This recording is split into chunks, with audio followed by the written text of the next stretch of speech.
హల్లెలూయా. పరిశుద్ధాత్మ దేవునికి మహిమ కలుగును గాక. ఈరోజు చాలామంది బిడ్డలు ఎగతాళి మాటలు, హేళన మాటలు, అవమానకరమైన మాటలు, పనికి మాలిన మాటలు, ఎదటి వాళ్ళని దూషించడం, నిందించడం, బాధ పెడతాం, భయపెడతాం, ఇలా చేస్తున్నారు.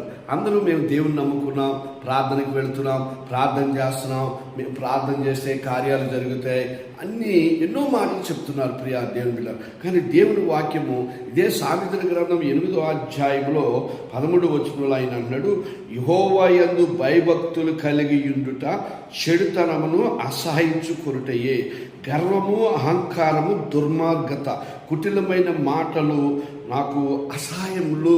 దేవుడు చెప్తున్నాడు చూడండి, కుటిలమైన మాటలు. ఎక్కడ మాటలు అక్కడ చెప్తారు. ప్రియా దేవుని బిడ్డరా, చాలా మంది పనికి మాలిన వేషాలు వేస్తూ ఉంటారు. ఆయన ఏమన్నాడంటే చెడుతనాన్ని అసహించుకోండి.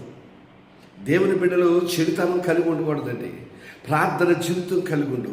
పరిశుద్ధాత్మ దేవుడు నీ కుటుంబాన్ని కాపాడుతాడు, నీ బిడ్డలను కాపాడుతాడు, నీ కుటుంబాన్ని కాపాడుతాడు. గర్వము, అహంకారము, దుర్మార్గత ఇలాంటివన్నీ నీలో ఉండకూడదు. ప్రభు బిడ్డల్లో గర్వం ఉండకూడదు, ప్రభు బిడ్డలకి అహంకారం ఉండకూడదు, ప్రభు బిడ్డలు దుర్మార్గంగా ఉండకూడదు. అలాంటి వారు వర్ధిల్లరు, అలాంటి వారు శ్రమల పాలైపోతారు. ఈరోజు నువ్వేదో నీకుంటే ఉండొచ్చు, లేకపోతే నీకేమన్నా కొద్ది గొప్ప ఆస్తి ఉంటూ ఉండవచ్చు, కానీ ఒకరోజు అది నీ ఎక్కడికి రాదు. ప్రియా దేవుని బిడ్డరా, నీ బ్రతుకు ఏమవుతుందంటే కుక్కల చిప్పుని ఇస్తులాగా అయిపోద్ది. అందుకే నువ్వేం చేయాలి, ముందుగానే దీపం ఉండగానే ఇల్లు చక్క పెట్టుకోమన్నారు కదా.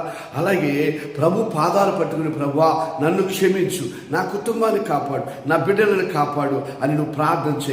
నీ దేవుడు నీ కుటుంబాన్ని దీవించి కాపాడునుగాక. ఆమేన్, ఆమేన్, ఆమేన్.